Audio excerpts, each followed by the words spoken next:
Practice rules. If you're not on the field, get off. If you're not on the field, you're not playing in that drill, you're not playing in that scrimmage, get off, get out of bounds. Out of bounds. When you come on the field, you're ready. You're in the color you belong. This is a real pet peeve of mine, and the NFL has not helped me at all. When you come on the field, you're ready to play. That means you're dressed right and your chin straps are buckled. You know, you see all these NFL guys with one chin strap undone or two. Why don't they just cut them off? They're not going to wear it. Just cut them off. We use it. That is the disease of dudism. Having one buckle buckled or unbuckled is the disease of the first signs of dudism. And I've had some teams that have been infected with dudism.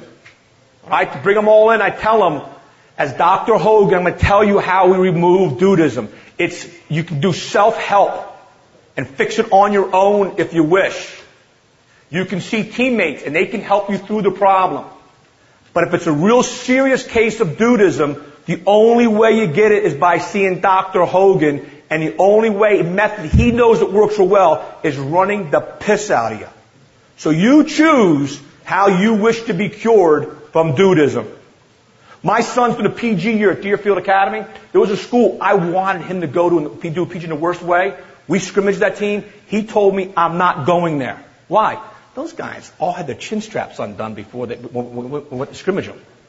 I'm like, John, you need to get away from your father a little bit. That's a little ridiculous if I went to school on that. But he said, those are all dudes. I don't want to play with dudes. I want to play with guys that really care about playing. So I think that's something we really get after about, wearing the right uniform, being what you're supposed to do. Kid comes in a tank, I got my tank top coach today. You can't practice. Get off. There's no conversation. There's no, get off. Did it one time last year, third practice in, get off. No yelling, screaming, no sit down, no powwow, get off. Nobody forgot their thing from then on. It's over. If you're not prepared, don't come. When you come on the field, you go to work. If you come on our practice field, and if it is those unique times where no one's on before us, when you go on as a player, you do pairs catching.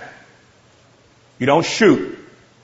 Because if they shoot without us there, it's screw around time. Someone said, you do pairs catching. That's all you're allowed to do. Defensemen, poles on the ball cross field, everybody else is doing pairs catching. That's all you're allowed to do. Because when they come onto the field, I want them to go to work. This is go to work time. This is not play time. This is not screw around time. This is go to work time. If you as a coach allow them to go on the field, and I had this conversation with my coaches this fall, you allow them to have fun. Yeah, it's really great. They just screw around. Well, then why are you so angry every time you try to start practice and they're not disciplined, not doing what you want? Because you've created the environment that on that field is playtime. This isn't playtime. This is work time. So when they come on the field, they go to work. Pairs catching or CrossFit, that's what we do. You come up with some other drill.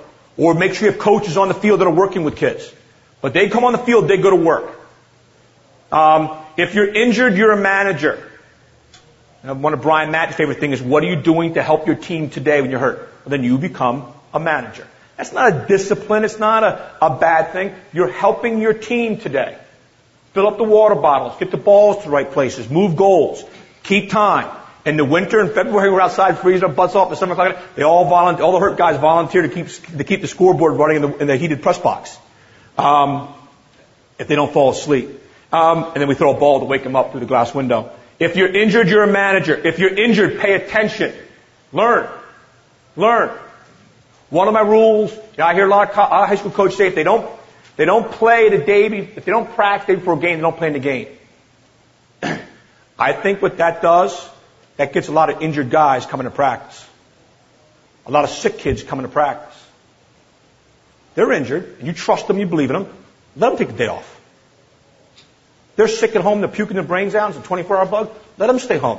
Let them play the next day. Now, you got a kid that's abusing that rule, and you need to send them down. But I believe the rule, if you don't practice the day before a game, you don't get to play, you are encouraging sick and hurt kids to come to practice that day. Start ball where it would start in a game. This is what I learned from Jeff Tambroni, now at Penn State. Start ball where we're starting a game. Extra man, new penalty, ball never starts below the goal. It's always out of the box. When you restart a clear, if it's a restart clear, it's always out of the box. Know the rules so that your players know the rules, so they in practice, they start the ball at the right place. So they can beat the whistle, and maybe the other team's not ready. But always start the ball where we're starting a game on fouls. Or loose ball possessions, change of possession, that kind of thing. Yes? I'm very, very fortunate. I don't have girl managers. And not that I don't allow them. I just never had them. I think the first couple of years I made some cry, so they didn't come back. But basically, juniors that aren't going to make the team, that I think are great kids. You know, there was a kid last year, I loved them. Actually, the last 3 years, I've been very lucky. There's some juniors who I love, great kids, gave their heart and soul for our program. I said, look, you're not going to make this team, but I think you'd like to be around the guys. And I'd love you to be our manager. Now, we as a coach never allow the players to piss on him. And we do a pretty good job of rewarding him during the year and making sure he's treated right and that he's in a place. Like in our senior night, our manager is the last guy announced. We do it in numerical order. He's always the last guy announced. And it's always last but most important. And we try to make that guy feel pretty good about what he's doing because he's great value to me. And our managers have been good enough that on away games, I don't worry about where the balls and cones and water bottles and cameras. I don't worry about that stuff. I get my bag and I get on the bus. I don't worry about all this stuff. My manager takes care of all that. They're really good. Mix it up. What's first? Stretch, stick work, position work. Allow your assistant coach to work with kids once in a while. You know, we'll do stick work as a team. We'll do stick work by position. We'll do stick work attack and middies and defense. We'll do stick work attack, middies, and defense separately. So mix it up how it goes. How do you do stick work? Individual, position, group, all that kind of stuff. Do it different ways. Coaches must coach. I talked about this a little bit earlier. Position-specific stuff. No line drills. Incorporate what you do, offense, defense, and clear. In the beginning of season, when we're struggling with our motion offense, our pre-practice stick work might be 6 guys at the offensive end just keeping the ball moving. Get used to the motion. Or a small part of that motion. But it's just the middies. But that's the stick work, so they're getting used to it. Incorporate face-offs, ground balls, offensively and defensively.